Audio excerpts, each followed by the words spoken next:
Well, the mayor of London claimed a short time ago that his city is still one of the safest in the world. No reason to be alarmed. One of the things the police and all of us need to do is make sure we're as safe as we possibly can be. I'm reassured that we are one of the safest global cities in the world, if not the safest global city in the world.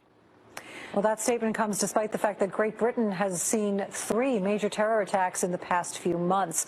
Joining us now on the phone is Mustafa Tamiz, a former consultant to the Department of Homeland Security during the George W. Bush administration. Thank you for joining us. Good morning. So 2 of those 3 attacks in the UK were actually in London. Now, what do you make of the mayor's comment? Well, look, it's just a global city with nearly 9 million residents. These are horrific attacks. Terrorists want you to be afraid, and we just can't allow that. We can't be afraid of them. The London police reacted very quickly. Within 10 minutes of the reporting of the incident, the terrorists were killed. So it was quick response by London police. So one of our earlier guests said that he thinks it might be a bit too soon to be holding this concert with Ariana Grande and other celebrity performers, given how strapped the police and investigators are right now due to this attack and the previous ones. What do you say? Well, we don't know if the attacks are connected.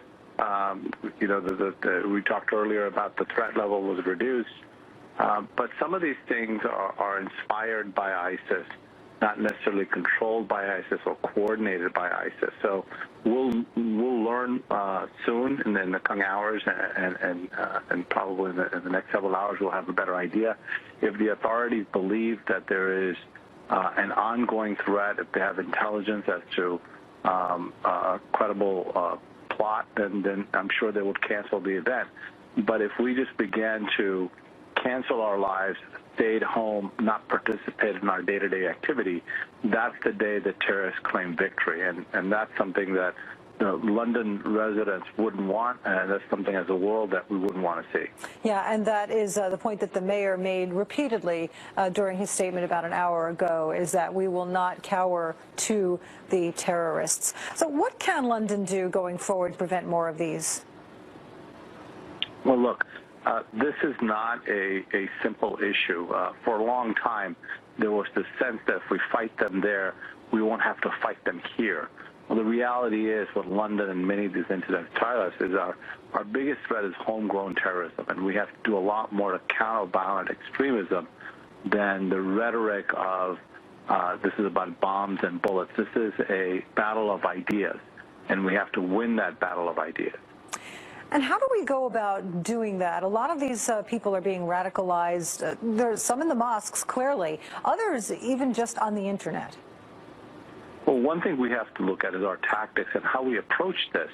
If we thought about how we think about gangs and how gangs are recruited, or if we thought about it from a standpoint of how sexual predators go after children on the internet, then our tactics would change.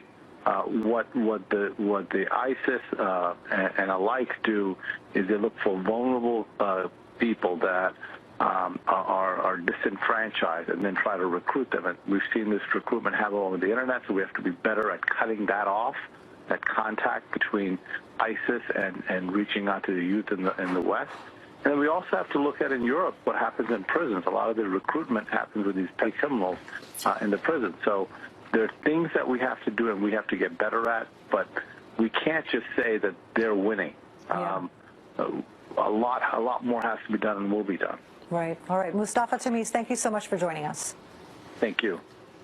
It's a new day in Great Britain, but many people are waking up thinking about the events of last night. The country is experiencing its second night of terrorism in less than 2 weeks. Stay with us as our special extended live coverage continues.